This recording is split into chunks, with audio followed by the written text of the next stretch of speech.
Hi guys, welcome back to the Dofus Let's Play, episode 11 today, and we are going to be taking upon the Royal Cocoa Blop dungeon, and in the midst of that we will be taking all four of the Blop types, so Morello, Indigo and Pippin, I believe it is. So let's get a move on. I will just be showing the first dungeon for now, and then in this video I'll also be showing you guys sort of just the end fight, just to make it a bit less tedious, because essentially what we're going to have to do with this questline is do the dungeon 4 times in a row, but each boss at the end is going to be a bit different. It is quite good. We're going to get a lot of money and a lot of XP from it, so I'm looking forward to doing it. And these mobs are actually quite fun to kill, so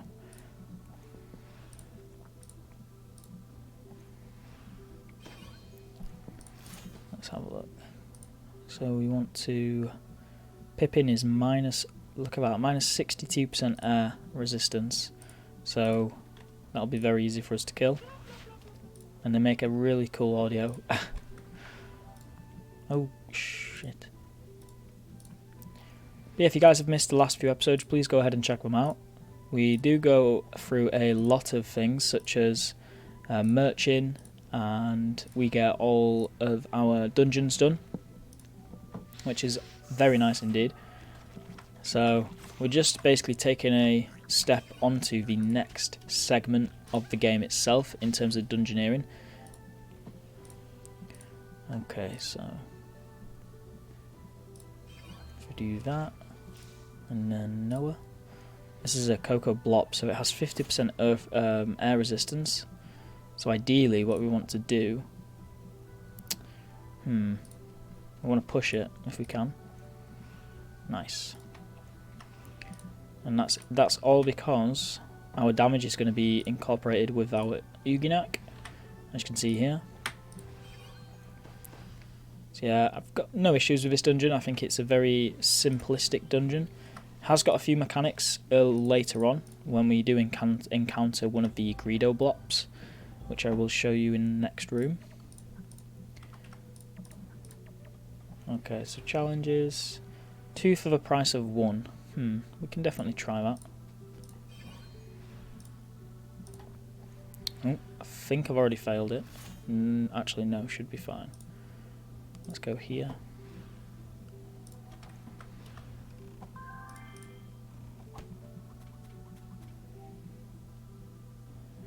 I don't think we can kill both of those, so...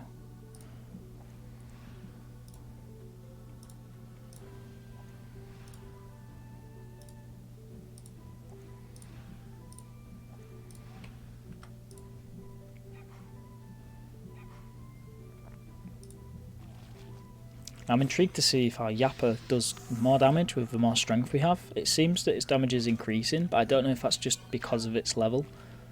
I would assume it's nothing to do with our statistics.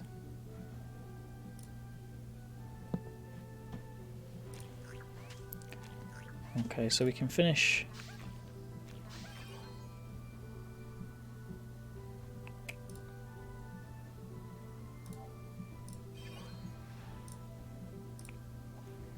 Both of them, which is nice. Ideally we want to put a javelin here for next turn.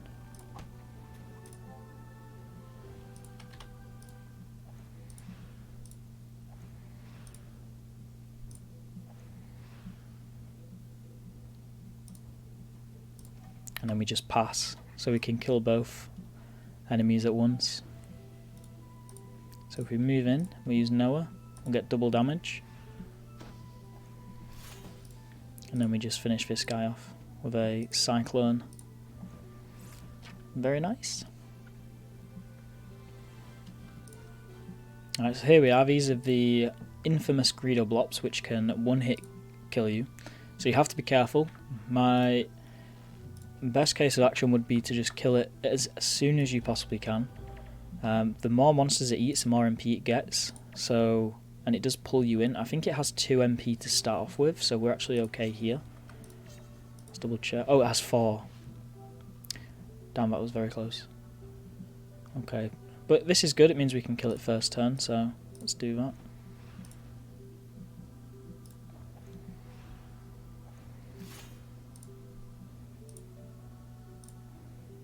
Wow, it actually locks us as well, which is intriguing.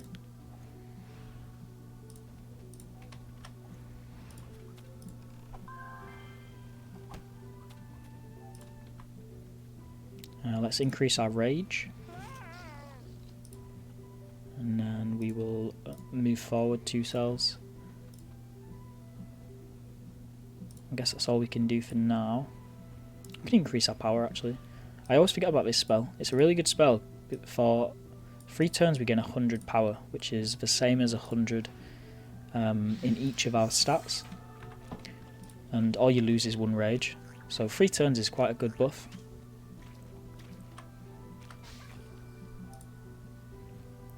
Okay, this is where Cyclone comes in clutch. God, that is such a good spell. Honestly, I'll never get enough of it.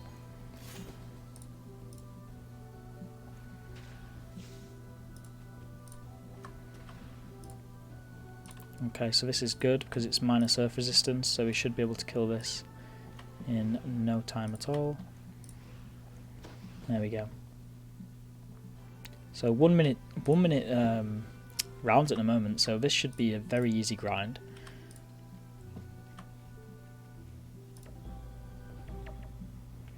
The good thing about this dungeon sequence is once it's done, and I think that's the most important thing, because it is very tedious, you know, doing this dungeon 4 times back to back to back to back.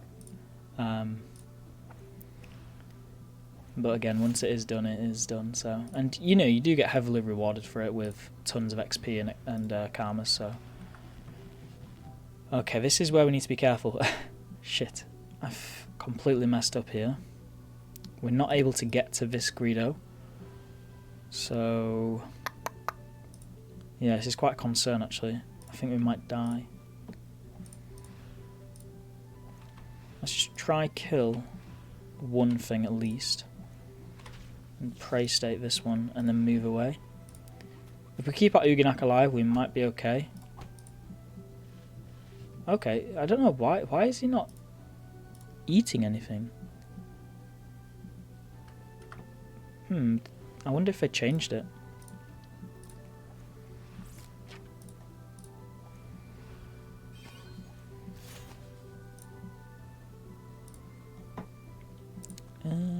Oh wow, Brass Volley has increased range now because of its level up. Okay, we should be fine then.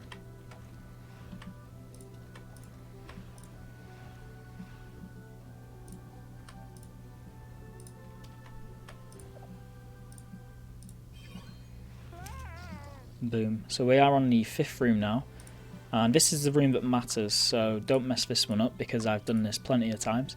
So when we talk to this NPC here, he will ask us which room to go to. Obviously we need to go to the correct one, so Royal Cocoa. Confirm your choice. And confirm your choice. Right, so we're both in the correct room.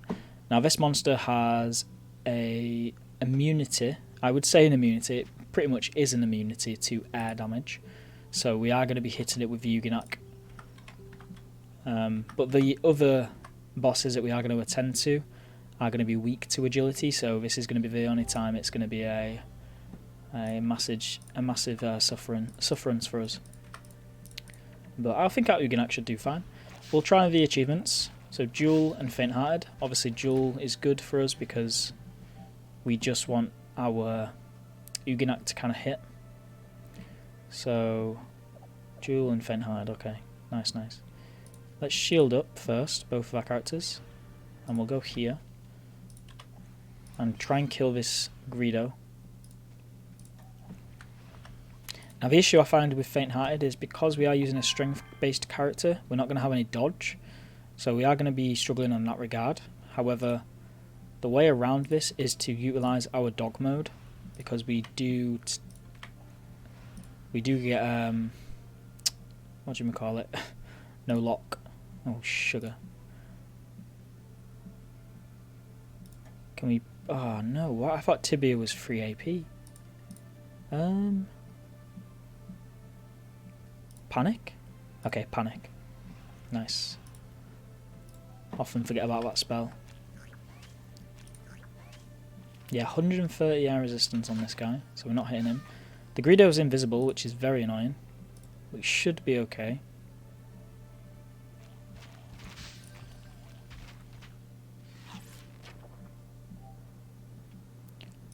Okay, so the Greedo's here. Wait, what? Or is it there? Okay, so the Cocoa Blop can only move in them 4 cells there. So that means that this cell is occupied by the one we need to kill, I hope. It is! Right, okay, that's good. We do need to just kill that one. Nice, so we've killed one.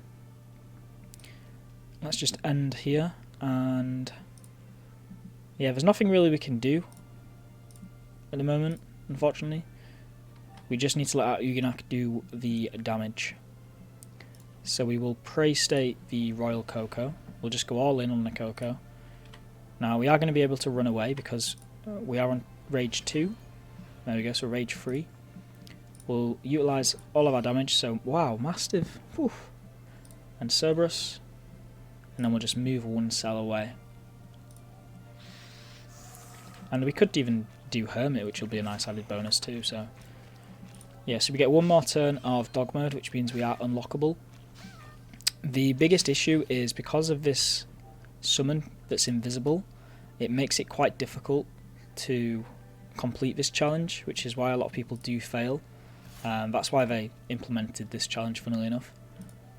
So we are going to run as fast as, well, as far away as we can, and we will use 2 of these and a Cerberus.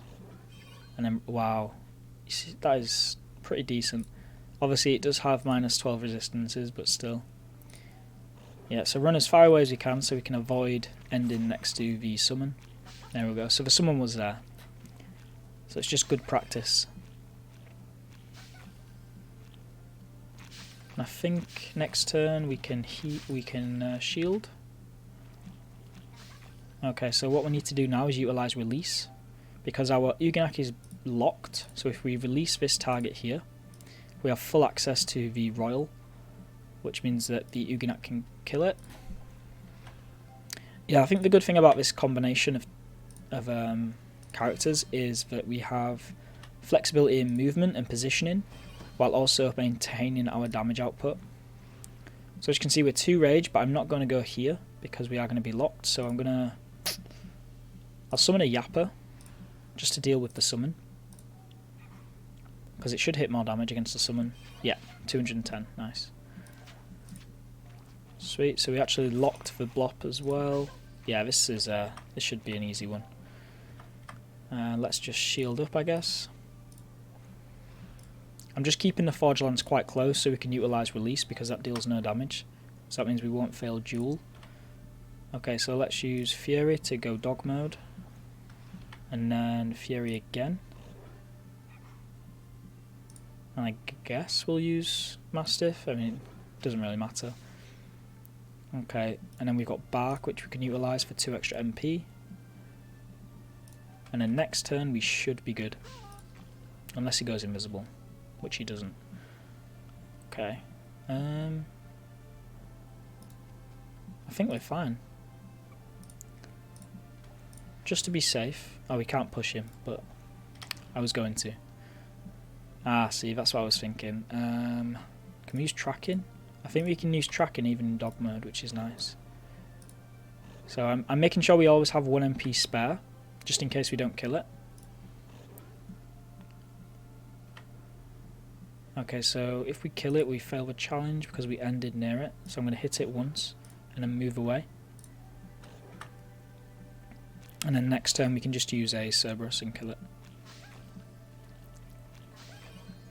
Okay, so we can pass. And then we'll go here and Cerberus to finish. Brilliant. So we got 1 challenge and 3 all achievements there. Now the interesting thing about this dungeon is there is another dungeon.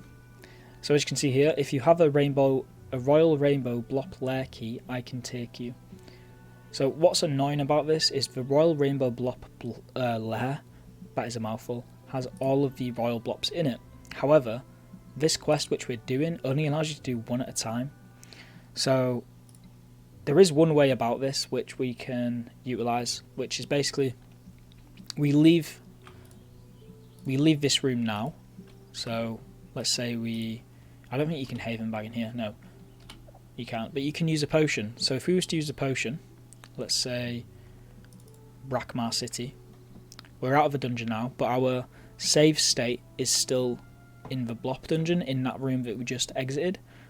So we go to a Machna village, let's use our trusty GPS mount, and then what else can we do? We can just leave the dungeon basically. So this is how I usually do it. The Royal Rainbow Blop isn't too difficult, and I think if you don't focus on the challenge on the Royal Rainbow Blop, you should be fine. So this is what I'm going to do now, which is finish this quest, which gets us 11,000 karmas, 3 million XP, and our next one is the Indigo. Right, so I'm going to teleport Vazrik over to the lake, and then I'm going to use the GPS mount to travel him over there. With our Oogie, I'm going to teleport away.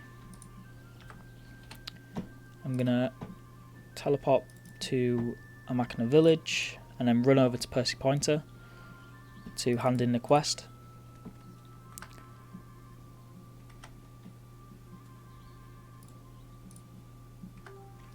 There we go. So we've got Forge Lands outside the dungeon now for a quick and easy teleport.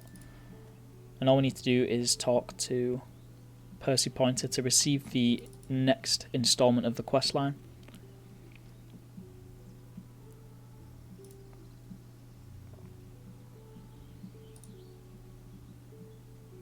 So we might level up from this, I'm not sure. No, close. There we go. So then we can switch back to Vazrik, we can teleport group members, like so. And then we can resume the Blop dungeon from where you left. And then we click this guy and use a bunch of keys. There we go.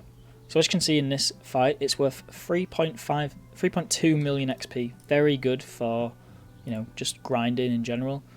Now, it can be deemed relatively difficult because of how many summons they do have. However, if we can control the AoE, we should be fine. So I'll stay recording for this part because I feel as though this could be a make or break situation. So if we do this, brilliant stuff. We are very low leveled, as you can see, for this dungeon. This is level 120 boss. But yeah, basically we just need to defeat one Royal Indigo Blop in a single fight. So it doesn't matter what fight it's in, as long as it's in a mob group, which, you know, it's there. And what this does is it basically is bypassing doing the whole dungeon again. However, for a tougher fight. So if you are able to do it, definitely try it. It is very good for XP, so I would recommend it. I wouldn't focus too much on the achievements because it is a level 120 dungeon, so you're not going to get these achievements. However, if we do it, we're not going to be able to do it, I know we're not, but if we did do it, we would get the Royal Blops achievement. But yeah, we're not going to be able to do it, I know we're not. So I'm just going to focus heavily on AoE. Because we have a Forge Lance which deals a stupid amount of damage,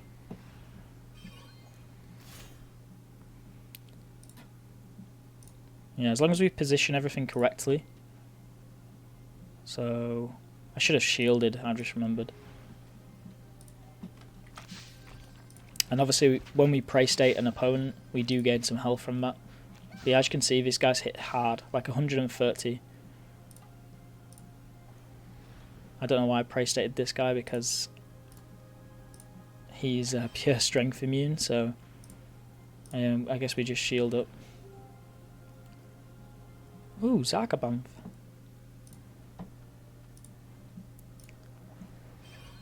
I will reply to him momentarily. As you can see in this situation, we're doing 418 to the Royal Morello. So we are doing a lot of damage, but we are taking a lot as well. So it's a high risk, I guess. And we're losing all MP. But that really doesn't bother me as long as we can deal some damage. Oh, wow. Okay, I don't think we can do it.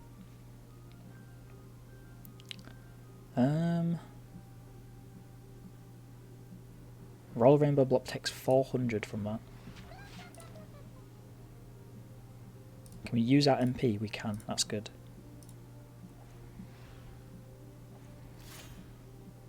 Okay, so Royal Rainbow has already taken 700 damage, so we just need to shield up and make sure we survive next turn.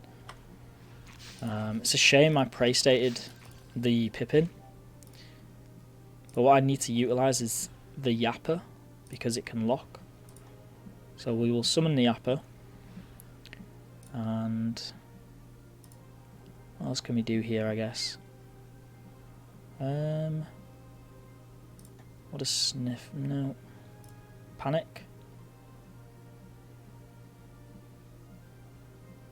Okay, it's quite a difficult one. I guess we're going to buff because next turn we should be prey state available. Yeah. Okay, this is good. So we've got pretty much everything in a cone, which is what we want. We're just focusing primarily on AoE damage because that is where our Forge Lance utilises its combo.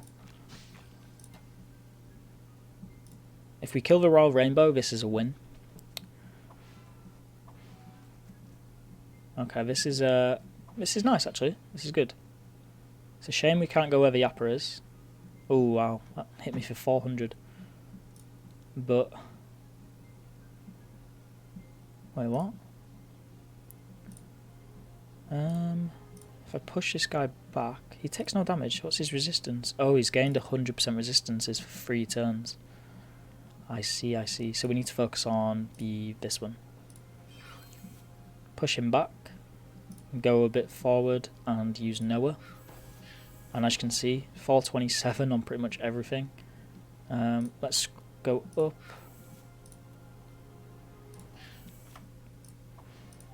Okay, we are very low now, so we do need to heal up, and this is where Prey State comes in. So we're going to increase Fury, we're going to use Mastiff. As you can see, 162, so we are healing very good. And I guess we'll use a Cerberus too.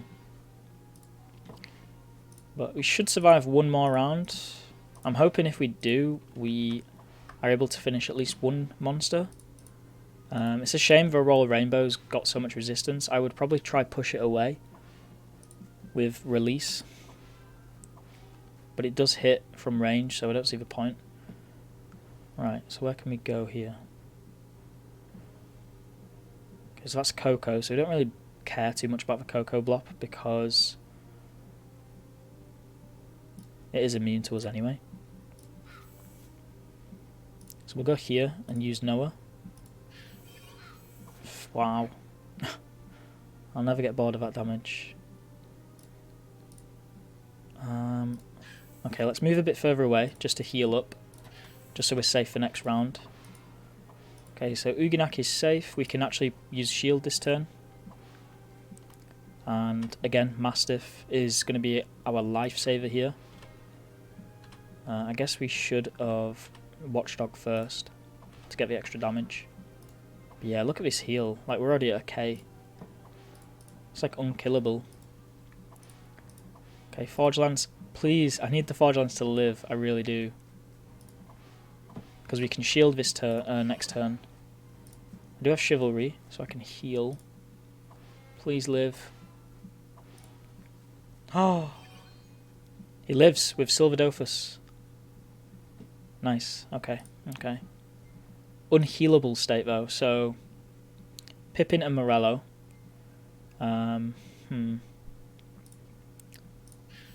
This should be quite good for us. So we can use Noah here. Right, okay, that's good. And then we can use Brass Volley, which kills the Indigo. Lovely. Now, I don't know whether to kill the Morello or heal. Okay, let's try heal. This is very to the wire. I guess we use Watchdog. We're unhealable, aren't we? Yeah, so we're not healing. So I think this is a loss, unfortunately. But hey ho, well, it's definitely worth a go. It shows me where we need to be at. So I think we need to get a bit more HP on our Forge Lance in order to complete this dungeon. But you know, it is what it is. Right, so because of that failure, I'm going to come back after I've done each of the Royal Blop fights. So yeah. And that is Royal Indigo Blop done. So that's the Royal Morello Cherry Blop done. And finally, the Royal Pippin Blop. As you can see, just picked up a massive amount of achievements.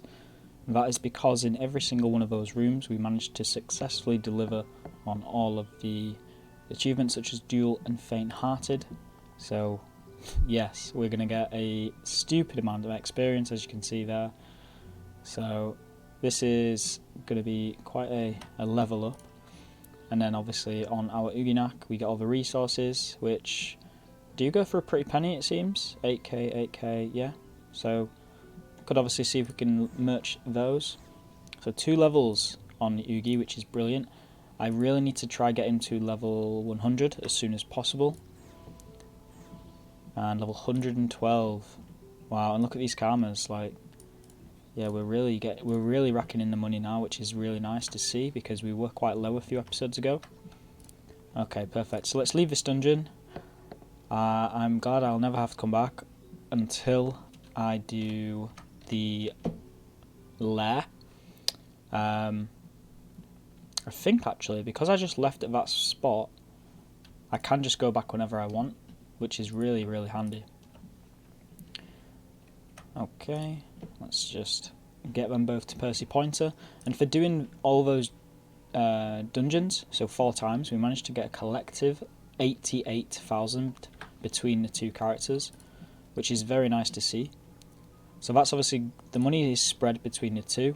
So we've got 4.9 mil on Forge Lands and 1.1 mil on our Ugi. However, I did actually go ahead and purchase a different pet.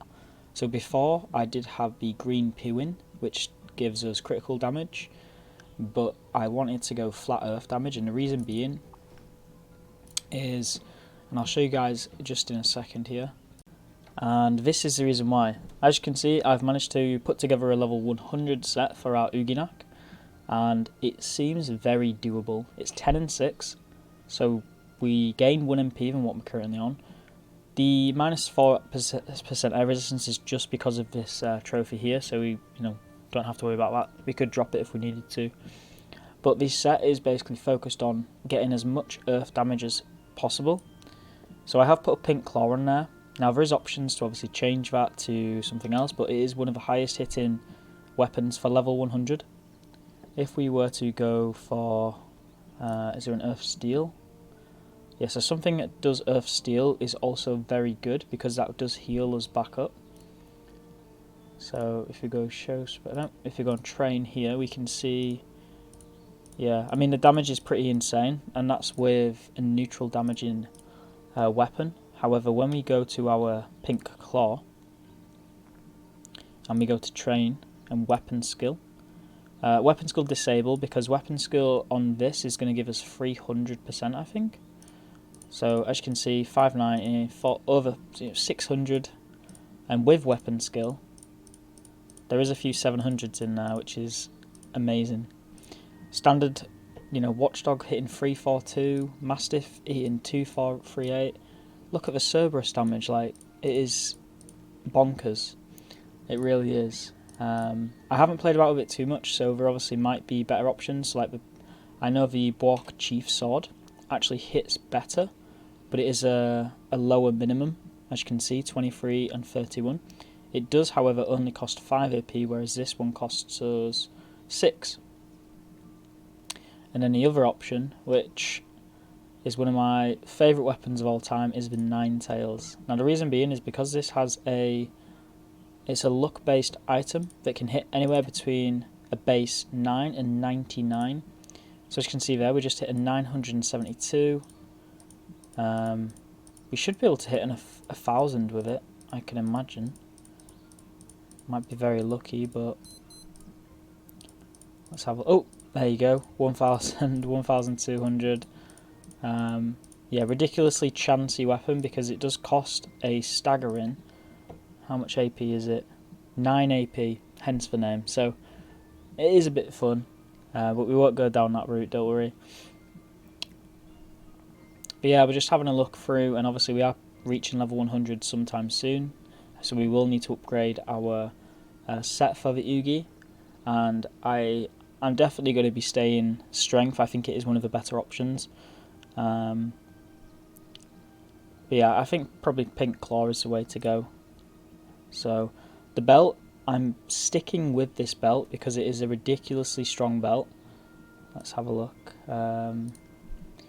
Yeah, it's already maged, and it's 30 strength and 10 earth damage. Now I know there is better belts at level 100, but hear me out, this belt is ridiculous. Like, it's really, really strong. So if we were to swap this belt out for something similar, I think the most similar one is probably going to be... Ooh, actually, now I think about it, this belt here with 6 earth damage, obviously minus the vitality, is probably better because it gives us power, gives us initiative, gives us more strength. Okay, so maybe we do swap that belt out. But yeah, I was just playing about anyway, so I thought I'd show you guys that, as it is quite interesting. And when we do reach level 100, I do have, as you can see, I have already purchased the set. So yeah, we won't have to worry about buying the items, we just have to worry about maging it, so I'm not really too fussed about that.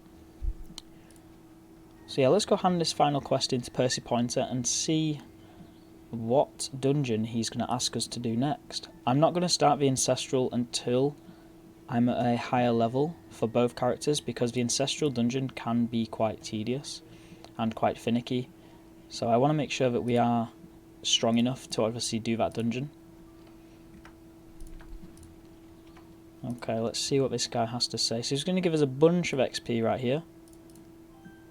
There we go, so 1.4 mil and 11,000 karmas again. Oh, oh, wow, I did not expect that. Is that a level up? Of course it's a level up. Wow, okay, so the next dungeon is the Cannibal and Chain. Now for me personally, this dungeon is far easier than the Blop dungeon.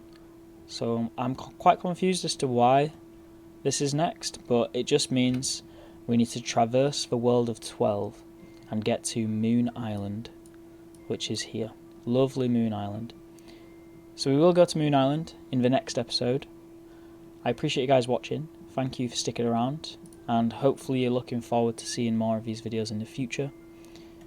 My name is Bill Kalstrom, and take care. Bye bye.